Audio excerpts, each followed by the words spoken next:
à la version longue. Cette semaine, je reçois Bertrand Carrière, qui est un photographe et aussi un enseignant en photographie. D'ailleurs, je l'avais eu comme prof au Cégep André Laurando. Moi, j'ai bien de la misère avec les années, mais c'est autour de 2006. Et puis, c'est ça, j'ai revu récemment, passé sur Facebook, qui lançait une nouvelle exposition, en fait, qui est encore disponible jusqu'au 3 mai, je crois. C'est à Longueuil, à la Maison de la Culture Marcel Robidas. Ça s'appelle Avec le cinéma. Donc, on en a parlé un peu plus tard dans l'émission de son exposition, mais on avait vraiment fait un survol un peu de sa carrière, de ses projets, de comment il voit la photographie, puis aussi la partie l'enseignement dans sa vie, qu'est-ce que ça lui a apporté aussi. Je trouvais ça intéressant, jaser de ça avec Bertrand. Ça a été encore une fois une super belle discussion et j'espère que vous allez apprécier.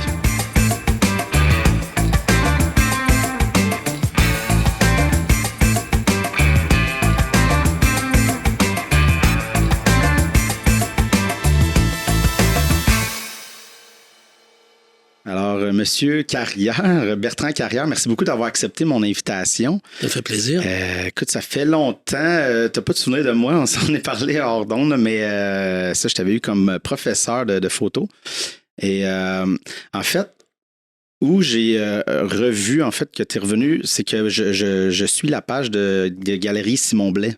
Oui. J'avais fait un petit tournage pour eux il y a quelques années pour une petite exposition. Puis là, une année, je vois apparaître Bertrand Carrière, exposition, je sais plus c'était laquelle. Puis là, je fais « Oh, hey, Bertrand! » Là, ça m'est tellement revenu. Puis je m'étais dit « mais je vais l'inviter. Tiens, on va jaser, on va jaser d'art. » J'en ai poursuivi beaucoup d'artistes dans ce format-ci et puis ça m'intéresse tout le temps d'en apprendre un peu plus là-dessus.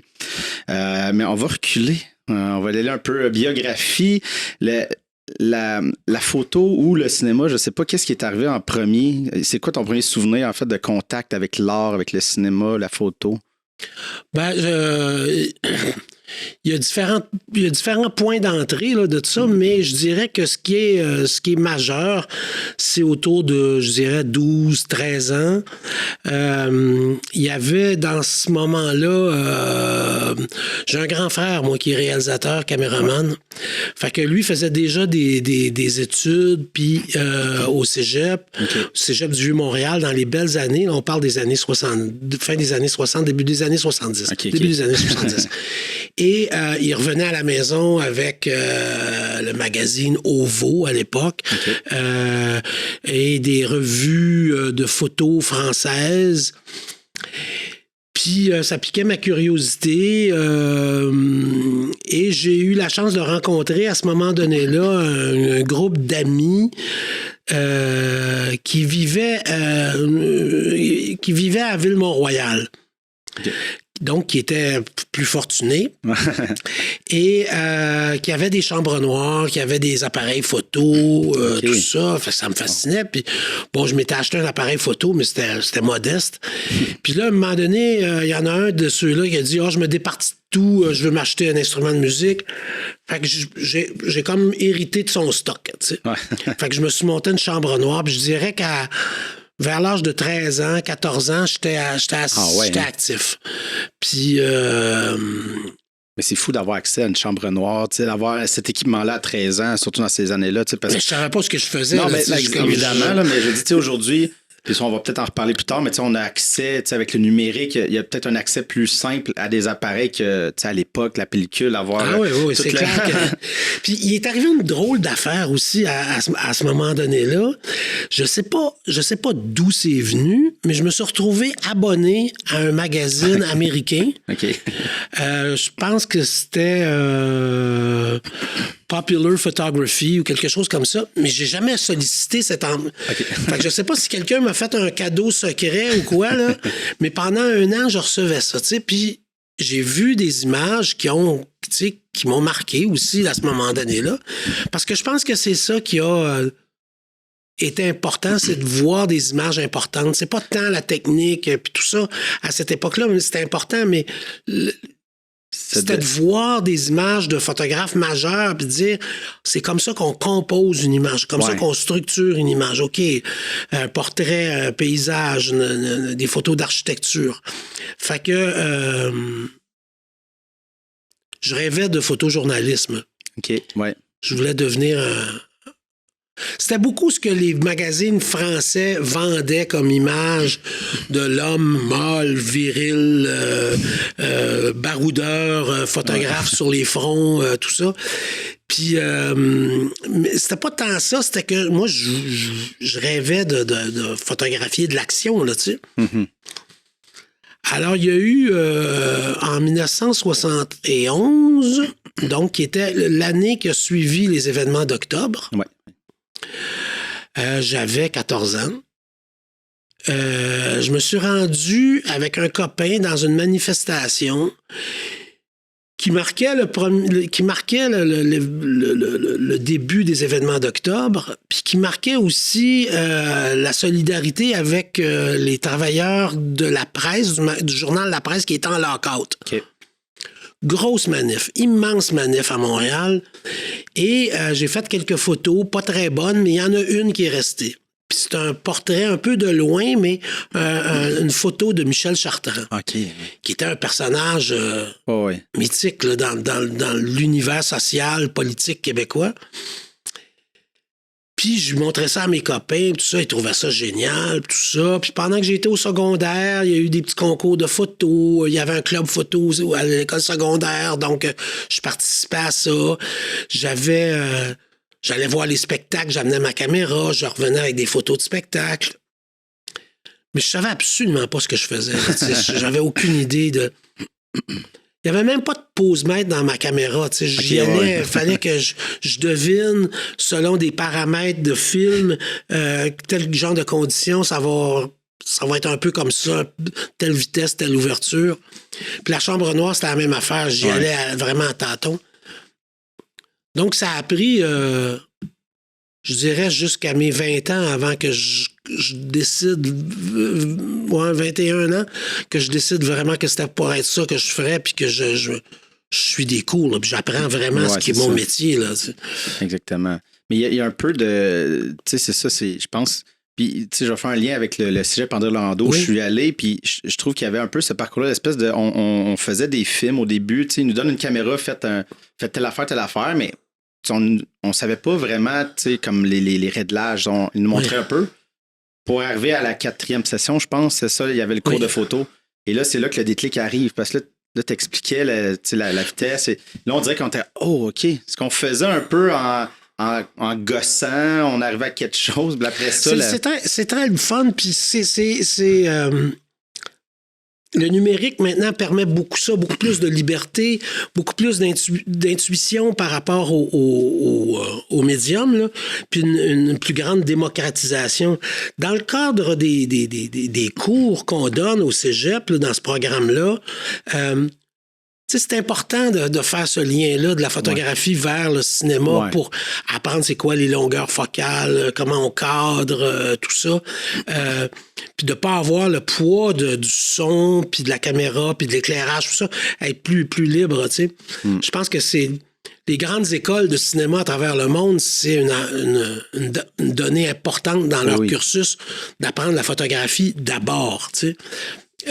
Puis de pouvoir construire des histoires avec des images fixes avant de se lancer dans faire du cinéma. Là. Mais puis André Laurando, ben c'était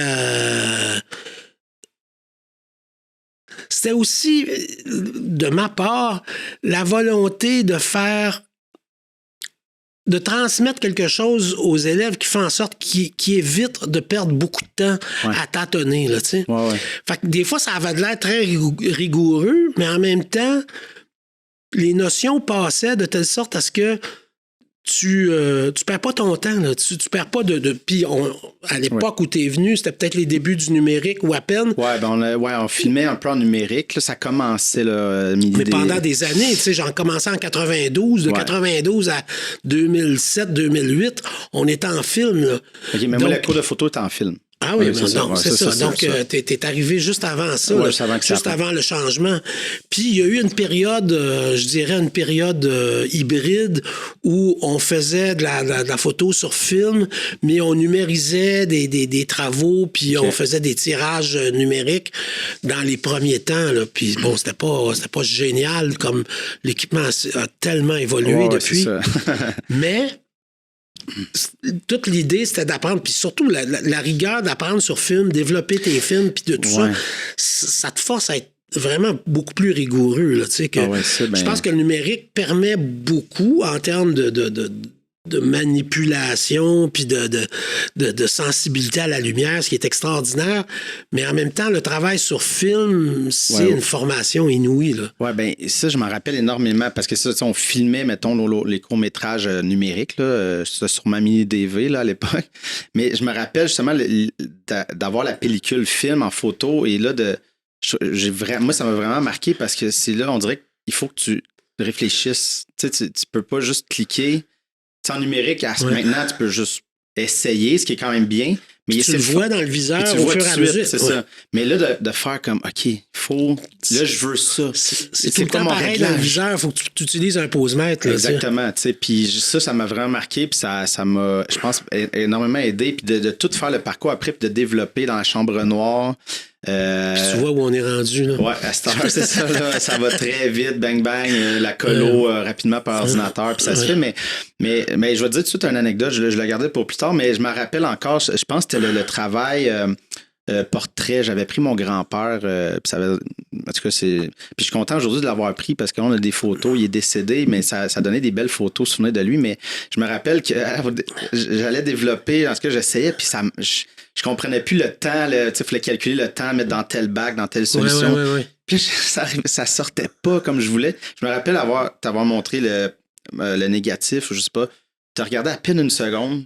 Tu as fait, fais 8 secondes de ça. Je fais OK. J'allais le faire, puis ça a sorti exactement.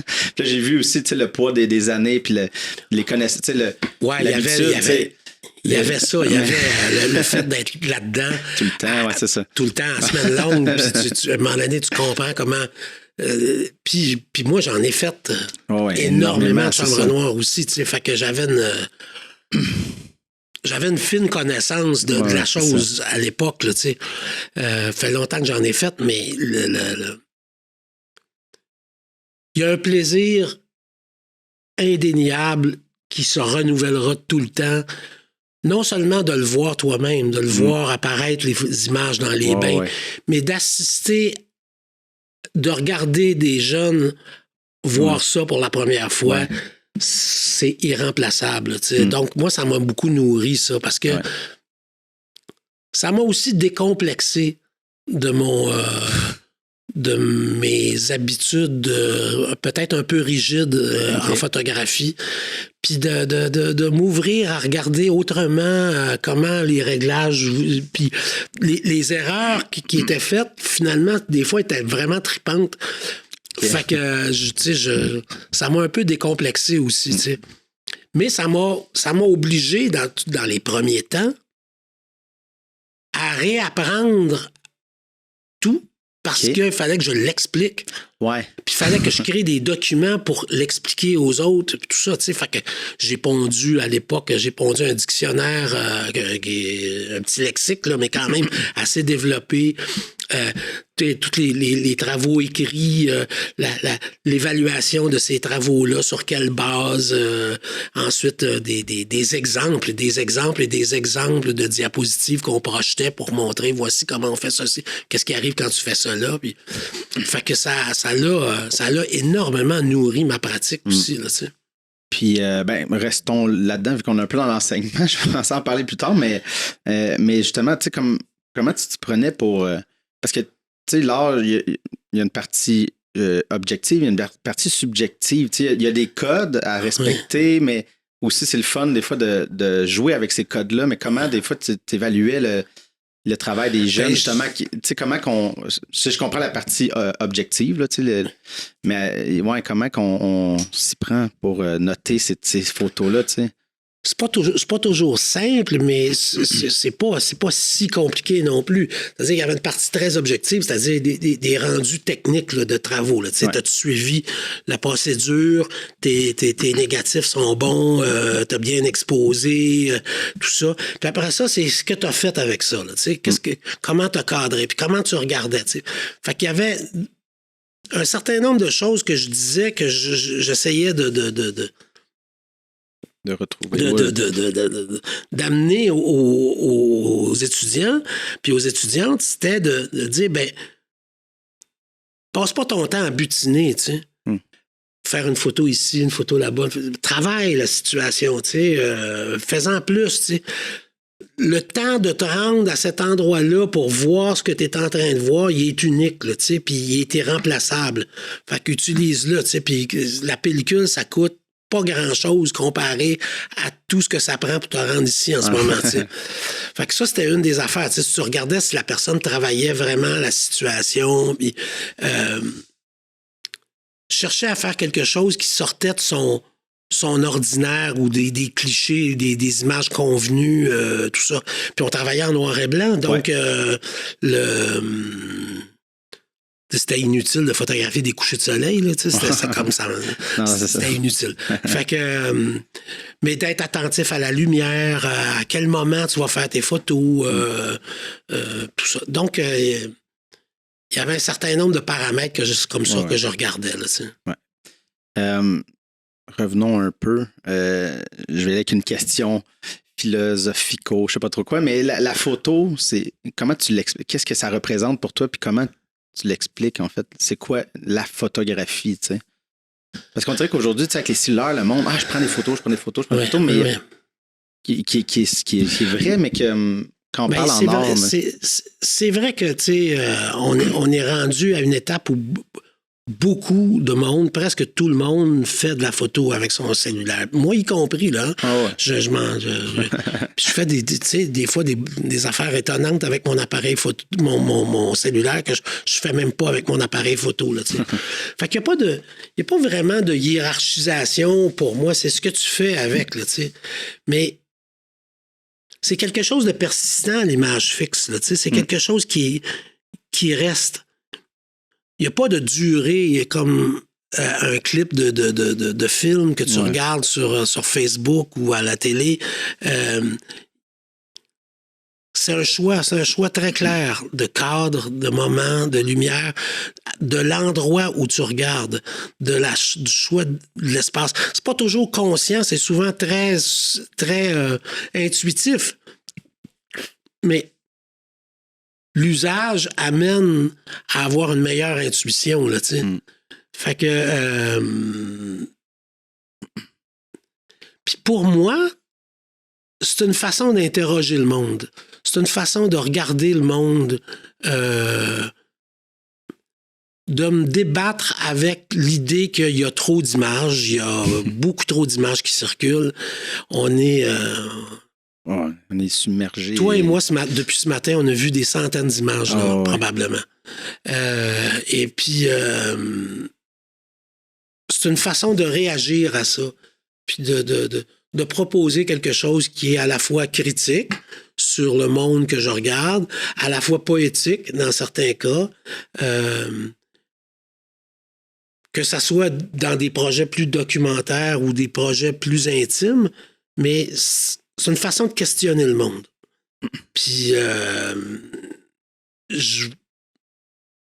la photographie a quelque chose de très unique dans cette approche-là, d'être capable de saisir quelque chose dans le temps très rapidement,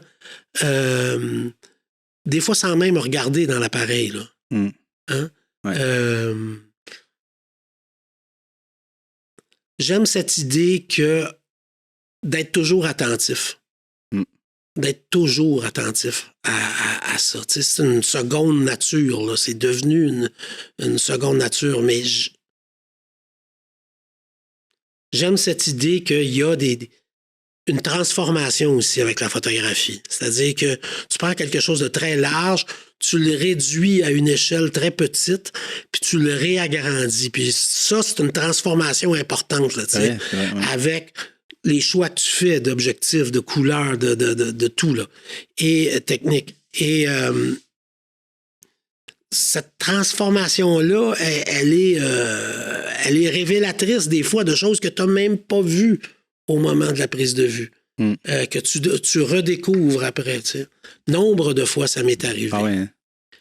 Puis, comme c'est quelque chose qui dure, qui reste, ben, tu sais, avec le temps, moi, si je prends mon exemple, mais je reçois des demandes ou des requêtes de choses que j'ai faites il y a des années. Là, tu sais, j'ai des archives aussi. Là, ouais, c'est ça. J'ai un lot d'archives important maintenant. Fait que je chéris ça aussi parce que c'est mon... c'est un peu mon gagne-pain, mais c'est aussi... c'est quelque chose que je lègue. Ouais. C'est à mes filles, à mes petits-enfants, mais aussi à la société dans laquelle comment je diffuse ces images-là. Là, tu sais. Fait que... tu sais, c'est multicouche, mais c'est au départ, c'est vraiment une envie de voir. Puis de saisir, de garder quelque chose, tu sais. Ouais. Et c'est ça, quand tu parlais de ton parcours, là, vers 20 ans, tu disais que là, c'était comme plus clair, c'est ça que tu voulais faire, mais quand on se dit, OK, je veux devenir photographe, comment ça se passe? C'est de dire, ben, faut que j'ai de l'argent, tu sais, comme... C'est quoi comment ça c'est quoi cette lancée-là un peu dans le monde? Ben, quand j'ai fait ce choix-là, effectivement, c'est ça qu'on disait. Je voulais devenir photographe. Mais c'est pas Je pense plus que tu puisses dire ça vraiment parce que, bon, il y a des gens qui se spécialisent en photographie, mais maintenant, la palette est tellement large de ce qu'on attend de quelqu'un qui fait ça, c'est-à-dire il faut que tu sois capable de travailler le montage vidéo, travailler le son, faire un peu de mise en page, du graphisme, gérer des banques d'images pour te retrouver, codifier tes images, puis tout ça, sauvegarder tout ça dans un monde numérique pour que ça dure. Mais qu'est-ce que ça prend pour... Tu sais, Jacques Brel, il disait, le talent, c'est l'envie de faire quelque chose. Il faut que tu aies envie de le faire, tu sais. Puis, naturellement, bon, ma fille est devenue photographe. Là. Ouais, j'ai vu ça un peu en lisant sur toi. J'ai vu ça. Donc, c'est hyper trippant. C'est hyper gratifiant que quelqu'un veuille reprendre le métier de son père, là, tu sais, cette image-là. Puis, elle est confrontée exactement aux mêmes choses que moi quand j'ai commencé. C'est-à-dire, la volonté de faire une œuvre, de faire quelque chose de vraiment créatif, de vraiment personnel, puis le besoin de gagner sa vie, puis d'avoir des contrats qui sont pas toujours comiques, mais qui sont payants, puis d'essayer de réconcilier les deux, tu sais, puis de pas céder au miroir aux alouettes de la photo commerciale, puis d'abandonner ta pratique privée. Tu sais. Puis je pense que dans mon cas, c'est ça qui a été qui a défini et qui je suis comme artiste, comme photographe. C'est-à-dire la volonté persistante de ne pas abandonner mes projets personnels au point où mes projets plus personnels sont devenus mon gagne-pain, puis ma pratique, entre guillemets, commerciale à une époque, puis moins maintenant, là, mais nombre de mes collègues ont abandonné une pratique personnelle intéressante parce qu'à un moment donné, il faut qu'ils gagnent leur vie, ils ont des enfants, ils ont une maison, des autos, et tout ça. C'est correct, mais des fois, c'est triste de voir que cette énergie-là se dilue, se perd. Fait que je regarde ma fille, puis je ne souhaite qu'elle puisse poursuivre ses projets personnels et singuliers, malgré le fait qu'elle a un job maintenant de photographe. Tu sais, elle s'est trouvé une vraie job à 40 heures semaine comme photographe. C'est génial, tu sais. Mais on lui demande beaucoup. On lui demande, comme je te disais, on lui demande de savoir faire de la vidéo, du son, un peu de marketing, les réseaux sociaux, tout ça. Tu sais. Fait que c'est beaucoup plus complexe que quand j'ai commencé, où tu allais faire une job, tu allais porter ton film au laboratoire, tu revenais le lendemain, tu prenais ton film, tu allais le porter chez le client. Oui, c'est ça. Et mais c'est comment, j'imagine que vous avez fait des sorties photos ensemble, je sais ça, ou pas, je sais pas. Est-ce que comment ça se passe avec, est-ce que vous parlez de photos comme avec ma fille? Oui, c'est ça. Oui, on échange beaucoup là-dessus. Elle a pris sa décision pendant que j'étais en voyage à l'étranger pour une longue période, puis l'idée me séduisait, mais en même temps, ça m'inquiétait. Elle a 2 jeunes enfants, en très bas âge, et elle a choisi de faire une école, ce qui est une très bonne idée.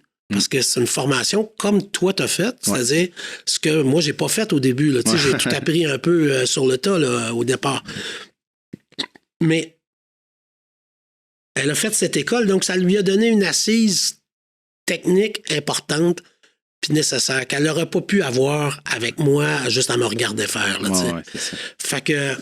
Puis, non, on n'a pas fait de sortie photo ensemble, mais depuis qu'elle est née, qu'elle me voit avec un appareil, puis elle me voit aller, puis elle voit mes photos, puis elle suit un parcours à elle. Puis apprendre, c'est aussi être curieux, c'est-à-dire, c'est pas juste de vouloir faire ou on dit prendre des images, mais en fait, on fait des images, mais d'être curieux, c'est-à-dire aller acheter des livres, des monographies d'artistes, regarder ce qui se fait, être au courant de ce qui se fait dans ton époque et ce qui s'est fait dans le passé pour te forger une vision puis une culture de l'image. Là, parce que c'est beaucoup ça qui manque à tout le monde qui fait des photos, c'est-à-dire une non-culture de l'image vraiment, c'est-à-dire une culture de ce qui existe juste autour d'eux sur les réseaux sociaux, mais... qui a fait quoi, quand, puis pourquoi, là, tu sais. Ouais. Mais justement, quand on regarde un peu, là, plus on va peut-être rentrer plus dans tes projets, dans tes créations, mais on dirait que, puis là, tu me diras si je me trompe, mais il y a comme le côté mémoire, histoire, il y a le côté cinéma, il y a eu différentes branches à travers le temps, on dirait différents projets, mais l'histoire revient souvent à la mémoire, puis ça revient un peu à ça, le connaître. Est-ce que ça a des liens, ça, tu connais les choses? Sûr, mais il y a l'histoire du médium lui-même, là, qui est intéressante en soi, puis qu'on peut revisiter. Puis il y a l'histoire avec un grand H, là, auquel moi je me suis frotté un peu. J'ai fait un projet sur un événement historique de la Deuxième Guerre mondiale. Ensuite, j'ai fait un projet sur l'histoire de la Première Guerre mondiale. Fait que ça me force à me documenter, à lire, à aller chercher de l'information, puis à comprendre comment je veux traiter de choses qui sont plus là. Ouais. Des choses qui sont invisibles maintenant. Fait que comment tu éveilles ces souvenirs-là en images. Puis j'ai fait un autre projet ensuite en Gaspésie sur les traces d'un photographe américain qui est venu en Gaspésie. Donc, un lien avec l'histoire de la photographie, de refotographier des lieux qui ont déjà été photographiés par lui de la même façon, si je le pouvais. Fait que... Puis il y a l'histoire avec un petit H, là, l'histoire de ma famille, l'histoire immédiate, l'album de famille qui a été construit pendant de plusieurs années. Puis aujourd'hui, j'enseigne, je continue à enseigner, j'enseigne à l'Université de Sherbrooke. Puis une partie de mon cours est dévolue à l'histoire du livre photographique. Parce que beaucoup de ce que je sais, de ce que j'ai appris, je l'ai appris à travers des livres. Puis me construire une bibliothèque dédiée à ça. Mais il y a des œuvres majeures, comme en littérature, comme en cinéma. Donc, de transmettre ça, puis de ceux qui veulent peuvent acheter, fouiller, emprunter, peu importe, mais de connaître ces œuvres-là, tu sais. Ça, c'est une partie de la réponse de ta question. Mais mettons, mais l'histoire, je veux dire, est-ce que ça t'intéressait tout le temps depuis que tu étais jeune ou c'est avec le temps que... Non, je pense que c'est vraiment arrivé avec le tournant du millénaire, là, 99, 2000, dans ces eaux-là où il y a eu un déclic qui s'est fait, puis à la suite de lectures, puis d'œuvres que j'ai vues de d'autres artistes, puis de vouloir trouver, on parle du projet là, qui s'est fait dans la région de Dieppe, en Normandie, de vouloir trouver un lieu où je pouvais aller photographier qui avait un fort bagage historique chargé d'une mémoire importante dans l'histoire de mon pays, mais en fait, ça se passait en France. C'est-tu Jubilé? Oui, c'est ça, le projet. D'abord, c'était Jubilé, c'était une installation sur la plage. Oui, c'est ça. Donc, en 1942, les forces alliées ont tenté un raid sur le petit port de Dieppe en Haute-Normandie. Puis ça a été un massacre. Ça a été mal préparé, ça a été mal fait. Les Allemands étaient très bien préparés pour les recevoir de façon extrêmement violente. Et il est mort un grand nombre de soldats, dont 913 soldats canadiens ce matin-là. Donc, j'ai photographié des collègues, des étudiants et des militaires sur une période d'à peu près 6 mois. Imprimer tout ça, puis apporter ça sur la plage à Dieppe, puis de l'installer là pour une journée, pour une marée. Oui, c'est ça. Puis il était avec les roches, en fait, qui étaient là sur la plage. C'était juste. C'était dans les galets. Dans les galets, c'est ça. Et la marée en a emporté une bonne partie. Puis ensuite, ça a découlé dans une deuxième phase où j'ai photographié les fortifications, là, les bunkers, puis les lieux autour, dans cette région-là de la Haute-Normandie, qui n'est pas la même affaire que la Basse-Normandie où il y a eu le débarquement en 1944. Et ça a soudé un peu mon intérêt pour l'histoire, la photographie de ce type-là, c'est-à-dire une photographie de paysage orientée vers l'histoire, vers la mémoire. Il n'y a pas d'autre terme plus clair que ça. Et puis là, ça fait 20 ans. Là, cette année, ce projet-là va avoir 20 ans. Là. OK. Et il y avait un autre projet que j'ai vu avec l'ONF, là, c'est ça, c'est-tu pour la Première Guerre mondiale, le Fletcher Wade Moses? Ça, c'est ce qui est arrivé tout de suite après c'est-à-dire un album de photos que j'ai reçu pendant que je travaillais sur le projet à Dieppe. Un album de photos, ce qu'on pourrait appeler des vraies photos documentaires, c'est-à-dire c'était des photos de lieux qui avaient été dévastés, complètement bombardés, là, à l'image de ce qu'on voit arriver en ce moment de l'Ukraine. Beaucoup de l'ouest puis du nord de la France, puis de la Belgique. Puis grâce à l'aide d'un historien spécialiste de la Première Guerre mondiale, je suis retourné dans ces lieux-là, essayer de retrouver le point exact où ces photos-là ont été faites. Puis j'ai fait des diptyques, donc une photo de l'époque en noir et blanc, puis une photo de maintenant en couleur, de ce à quoi ça ressemblait. T'sais. Puis ça a découlé dans quelque chose encore, une deuxième affaire plus large, c'est-à-dire des sites, des lieux, des vestiges à photographier. Puis ensuite, c'est devenu un court documentaire là, de 20 minutes sur cette expérience-là. Là, ce monsieur-là, Fletcher Wade Moses, aurait été supposément photographe pendant la Première Guerre mondiale, ce qui n'est pas vrai. Okay. Donc, il a été un bel affabulateur. Mais donc, le film cherchait à faire ça. Mais c'est typique de ces projets-là, c'est-à-dire le projet à Dieppe, puis ce projet-là qui s'est appelé, qui a plusieurs noms, parce qu'il y a plusieurs chapitres dans le projet, comme à Dieppe. Ouais. Donc, ça devient d'abord une exposition, des images au mur dans une galerie. Ensuite, ça devient un livre. Ensuite, ça devient un film. Puis c'est ce qui est emblématique un peu de ma pratique, là, de la diffusion sur plusieurs types de plateformes. Ça doit être intéressant, justement, ça doit permettre de recreuser et de voir différemment, justement, d'avoir une exposition. Après ça, penser à un livre. Et là, amener après ça un documentaire. C'est comme le même sujet, mais qui ouvre des possibilités différentes, j'imagine. Complètement. Donc, tu regardes pas les mêmes choses de la même façon. Puis, la photographie, c'est essentiellement un métier ou une pratique solitaire. Tu sais, t'es tout seul, ou là, j'étais avec un historien sur le terrain, mais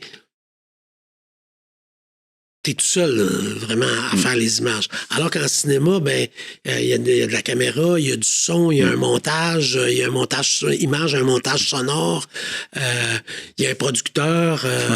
Fait que là, c'est plus un travail d'équipe. Le livre, c'est un peu la même affaire. Tu travailles avec un designer graphique, tu travailles avec des imprimeurs, des textes, des fois, des auteurs. Fait que c'est tout ça qui est intéressant aussi. Ouais. C'est pour ça que je disais tout à l'heure, tu sais, être photographe, c'est une partie de l'affaire, tu sais. Ouais, puis c'est ça. Puis chaque chose doit t'apporter. Tu sais, comme justement prendre la photo. Bon, tu disais qu'il y avait un historien dans ce cas-là, mais c'est quand même toi, l'appareil, le regard. Puis après ça, de travailler, de pouvoir avec d'autres projets. Là, il va y avoir plus une collaboration. Tu sais, il y a un auteur ou monteur. Ça doit aller chercher autre chose en tout. Justement, cette espèce de collaboration-là pour obtenir un produit à la fin qui satisfait tout le monde ou qui tout le monde. Oui, puis c'est pas juste pour le produit final, c'est aussi le plaisir de travailler avec d'autres aussi, de s'ouvrir à travailler avec d'autres, puis d'avoir d'autres opinions, d'autres inputs sur le projet, le montage visuel, le design, la mise en page des images et compagnie. Mais c'est aussi le plaisir de travailler avec des individus qui sont à la même place que toi, là, qui ont le même bagage un peu derrière la cravate. Et c'est ça, ce film-là, celui de Fletcher Wade, Moses, c'est-tu avec ton frère? Parce qu'il y avait Bruno Carrière ou c'est pas ça? Oui, il a travaillé à la caméra avec moi. Il a fait de la caméra. Je n'étais pas sûr, c'était ton frère qui était là-dessus. Là, on va aller, là, il y a une exposition à Longueuil, présentement. Oui. Ça vient de commencer. Ça a commencé à la mi-janvier. OK, mais... Puis ça se poursuit jusqu'au 8 mai. 8 mai, OK. Que les gens ont encore le temps d'y aller. Oui. Et puis avec ça, on va rentrer dans la branche cinéma de ton corpus. Oui. C'est quoi ce lien-là avec le cinéma? Pourquoi tu t'intéresses à la photo, avec la photo, parler du cinéma? C'est un peu particulier. Comme je te dis, j'ai un grand frère qui est directeur photo, réalisateur, puis c'est grâce à lui si j'ai commencé à faire des images, puis à m'intéresser aux images. Puis c'est lui qui m'a amené sur des plateaux de tournage, que j'ai pu commencer à faire de la photo de plateau. Puis c'est devenu mon métier pendant une quinzaine d'années. Donc j'ai assisté à nombre de tournages pendant des années de temps, à regarder les autres faire. Puis pendant ce temps-là, on revient à quelque chose dont j'ai discuté tout à l'heure, mais tu sais, pour moi, la photo de plateau, c'était une job, c'était un métier en soi, il y a une façon de faire. Puis il y avait, à côté de ça, il y avait une volonté créative, c'est-à-dire que j'avais une caméra dans le cou qui faisait juste des photos pour moi, qui regardait ce qui se passait autour, puis d'essayer de faire ressortir l'essence des moments dans l'ombre de ces plateaux-là. Ça, c'est une première affaire. Fait que j'ai comme forgé une vision du cinéma avec ça, mais j'avais pas le goût de faire des films comme tels ou faire de la fiction. Puis, vers la fin des années 90, début des années 2000, j'ai commencé à fouiller l'idée de changer mes outils. l'outil traditionnel de la photographie à cette époque-là, là, de l'appareil photo 24-36 avec du film dedans, c'était correct, mais je voulais changer les formats. Donc, je me suis mis à travailler en 6-6, ce qu'on appelle en 2,4. Là. Et puis, j'ai eu l'idée de dire, ben, qu'est-ce qui arriverait si je photographiais avec une caméra de cinéma, sans faire du cinéma? OK. À la recherche de pouvoir montrer le temps, comment le temps se déroule. Fait que j'ai emprunté une petite caméra de cinéma à manivelle, là, à crack, une Bolex. Puis j'ai photographié pendant un été de temps, mais pas à 24 images secondes comme on devrait le faire, mais plutôt à 8, à 12, à 16 images secondes pour regarder autrement, tu sais. Puis avec de la pellicule noir et blanc dedans, puis j'ai fait développer ça, puis là, j'ai sélectionné des cadres de ça que j'ai agrandis, puis j'ai utilisé des bandes. Puis là, à un moment donné, j'ai compris que une caméra de cinéma, ça donne... Il y a du film en haut qui passe devant l'objectif, puis qui se ramasse en bas. Ouais. Okay. Et donc, cette verticalité-là, ça me plaisait pas. Moi, je voulais avoir quelque chose qui était horizontal. Donc, j'ai pris la caméra, je l'ai couchée sur le côté, puis je me suis mis à photographier puis à filmer la caméra dans le mauvais sens. Ouais. Donc, ça me permettait d'avoir des bandes avec des cadres verticaux qui allaient de gauche à droite. Puis c'est ça que j'ai exploré. Puis c'est ça qu'il y a, entre autres, c'est entre autres ça qu'on découvre à Longueuil. Ça m'a permis de faire des agrandissements énormes de ça.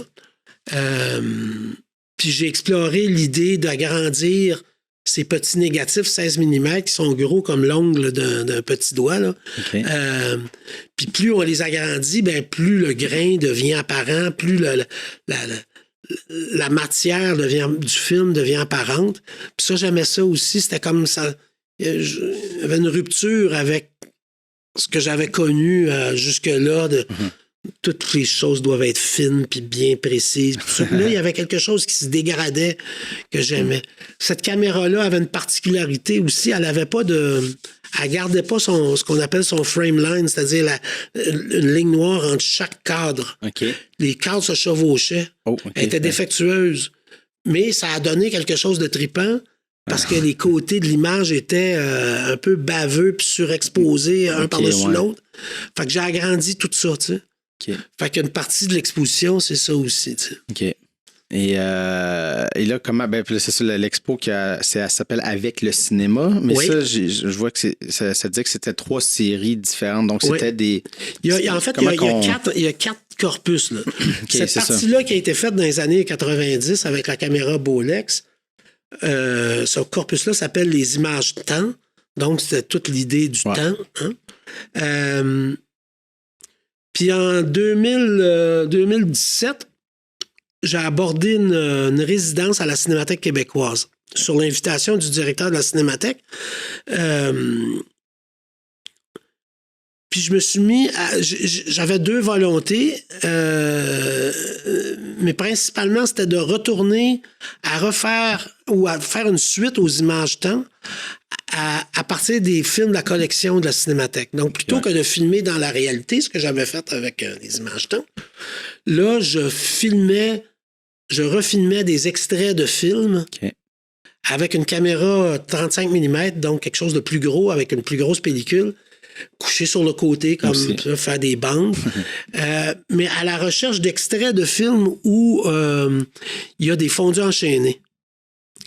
Le fondu enchaîné, c'est quelque chose qui s'est perdu avec le cinéma contemporain un peu, mais c'était quelque chose qui était très utilisé dans les films noirs, le cinéma des années 40, 50, début des années 60, où on passe d'une scène à une autre en fondu, où les images se chevauchent l'une par-dessus l'autre puis disparaissent.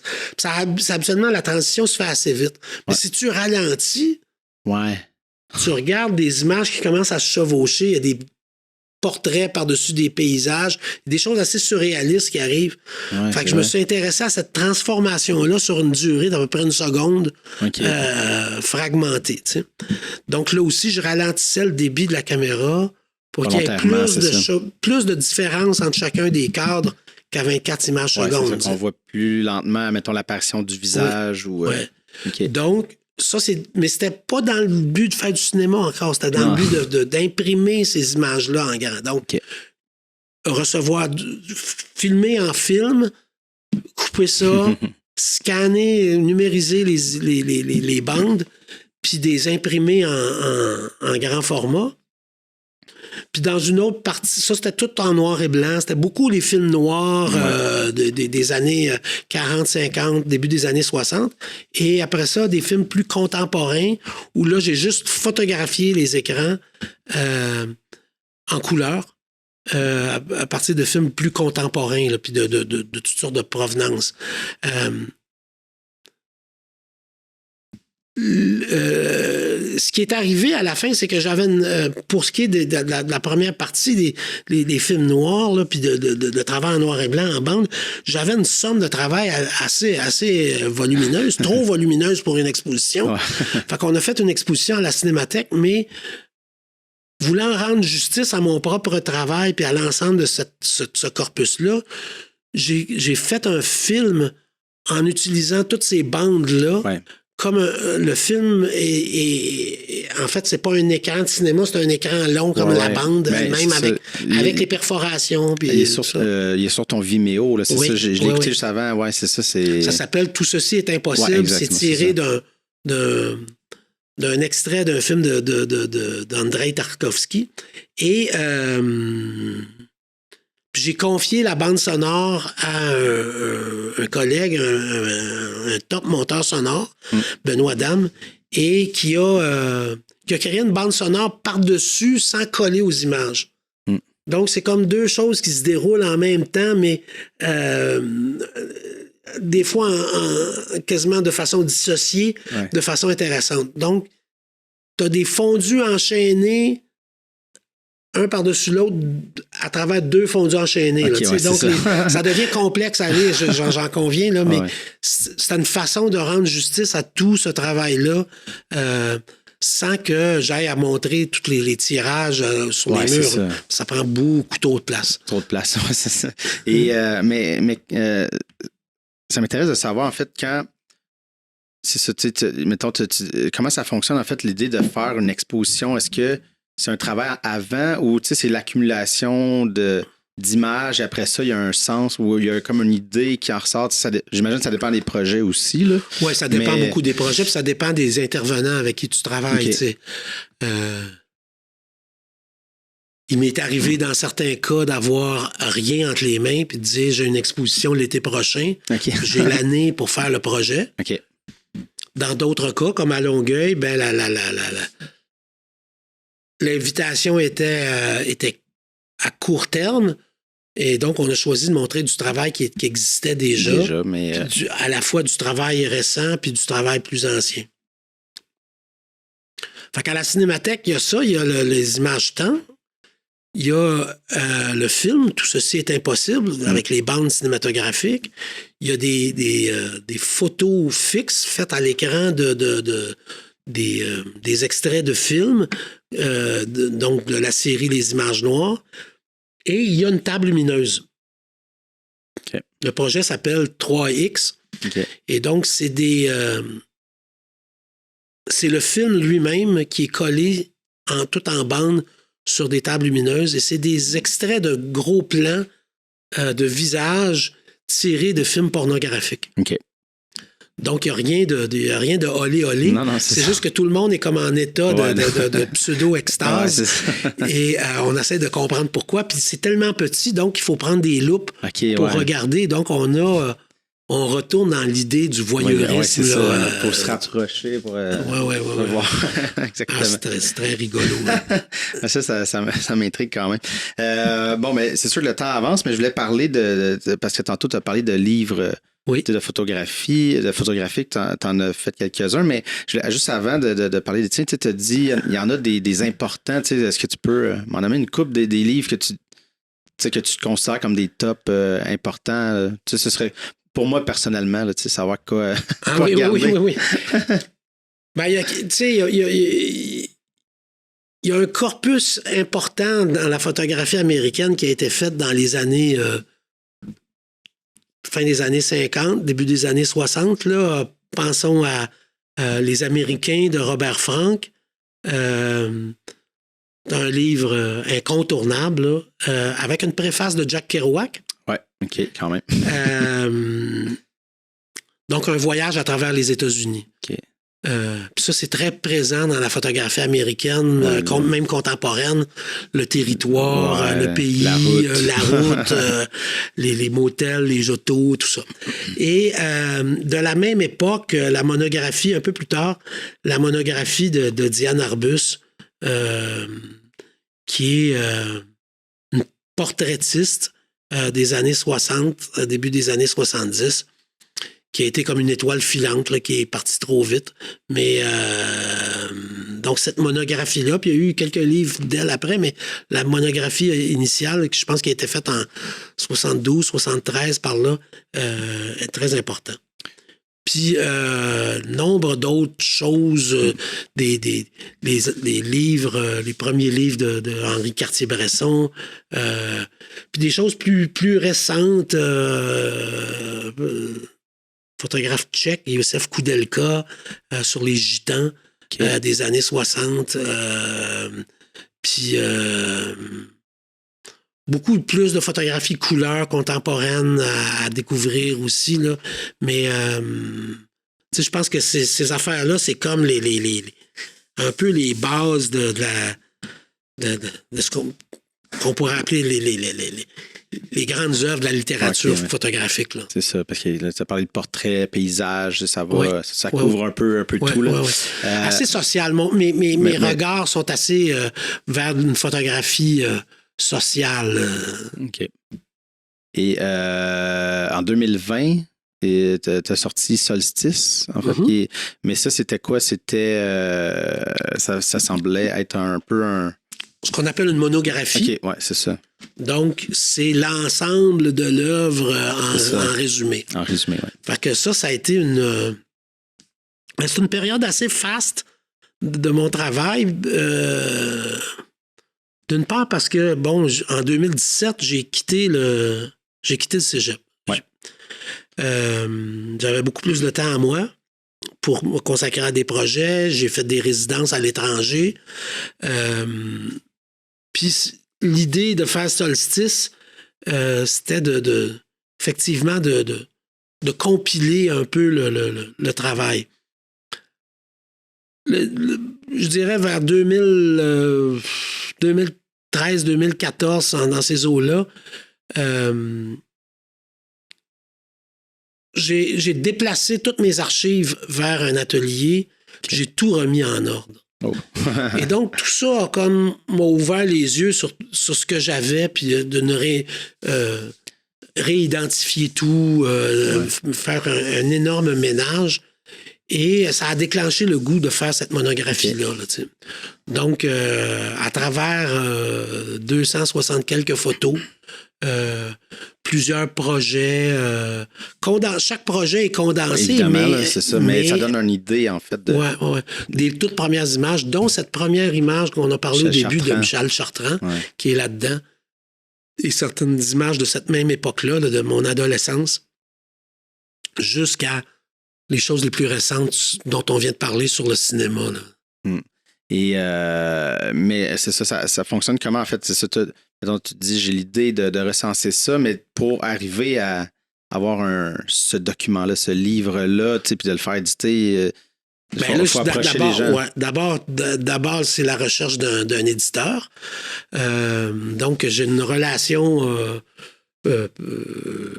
super avec une éditeur qui est Hélène Poirier, qui est chez Plein Sud, le centre Plein Sud à Longueuil, qui édite des très belles monographies. Donc, je l'ai approchée. Elle est designer aussi, donc elle Elle agit à la fois comme designer et comme éditrice.